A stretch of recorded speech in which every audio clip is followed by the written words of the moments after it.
Hello everyone.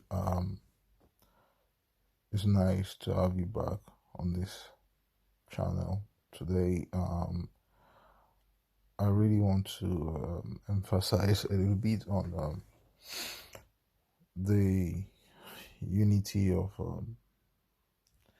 Africans, both Africans in their domains.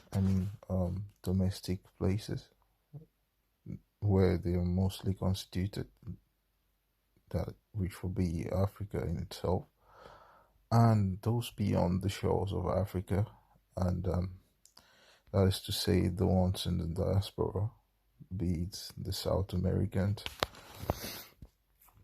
the um, Americans, the North Americans, and whatever, or the Caribbeans as well.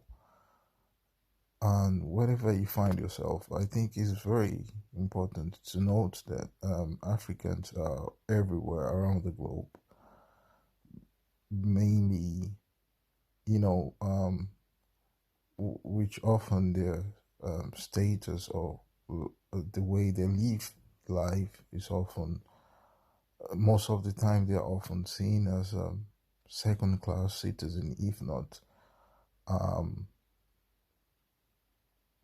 often undermining their uh, rights and their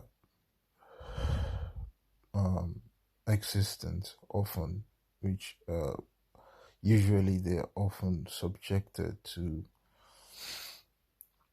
humiliations in most cases, and they are seen less than other people, which in fact leads to them always being segregated from other ethnic group of any geographical locations outside of Africa. And even in Africa, which they suffer a huge disunity amongst themselves. So I took it upon myself that it's good to analyze this, because Africans have been subject of target to all kinds of ideologies, and the reason why I think, is a very broad one, and this could be traced. This could be traced back to histories of slavery and dehumanization, which Africans have been subjected to for a very long time. And this has always been a reflection of our image, of our personality. Wherever we go, we are often seen as people who are less than other people, or who have histories of slavery. And this is not something we put upon ourselves. I think we are being often conquered and, infiltrated by foreign powers, and this has been the image created on us. And everywhere we find ourselves, this is often our fate. And how do we tackle this? If you observe vividly, you will see that even in Africa itself, the leaders or the politicians who were supposed to be the ones to guide us and put us through, it happens that it turned out that these politicians are not actually our leaders. They are just puppets who aligns themselves with the same people who invaded us and who colonized and enslaved us for many years. So the the so-called independence, was never lifted, and we are still very much dependent on the people who colonized us, and this has led to perpetual dependence on other foreign powers, which virtually we are very much undeveloped, and this has continuously led to Africans fleeing Africa because of the level of poverty, level of unsafe society, and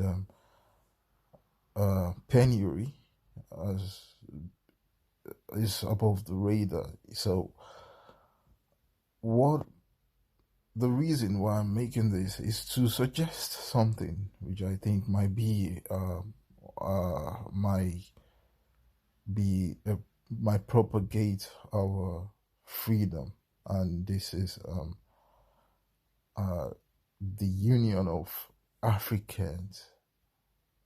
I don't mean African Union like AU, because that's just a fiddle, a fig or fiction of reality that doesn't really make any sense. It's just a body that doesn't that's basically powerless, and we need to create something which can grow from within Africa itself.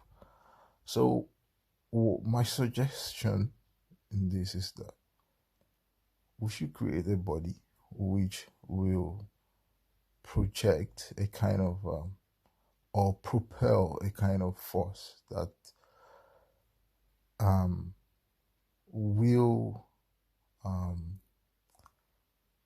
will use young children, young Africans, and they will be educated, and this will be sponsored by maybe, say, Africans in diaspora or Africans themselves or whoever wants to help, like a charity.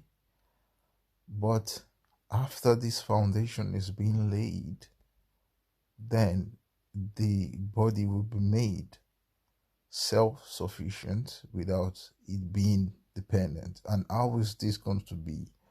The fact that we do not subscribe to the idea of capitalism, which was the driving force of slavery,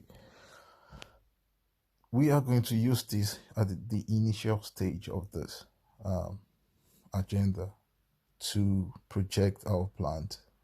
And after this has been laid and the foundation is being strong, so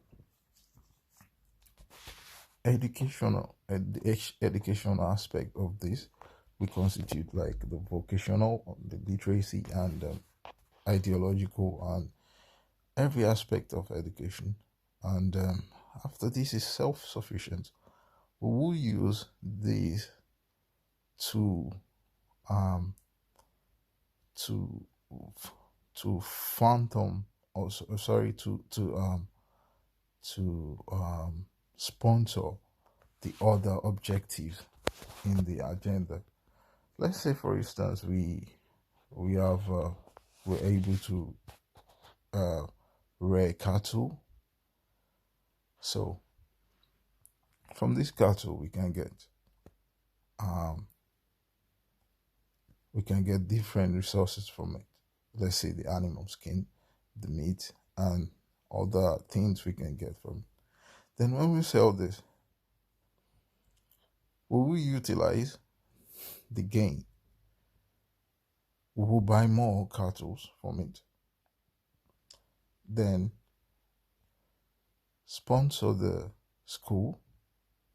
The students get what they want, what they need from it.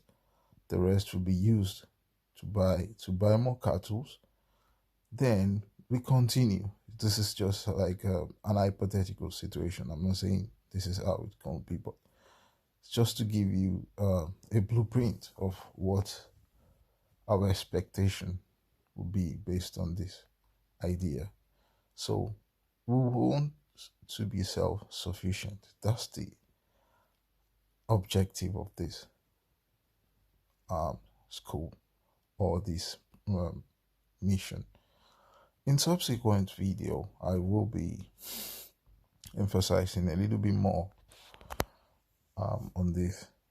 I will be elaborating more on this topic, and thank you all for listening, and subscribe and like and share if you so please. Thank you very much, and see you again.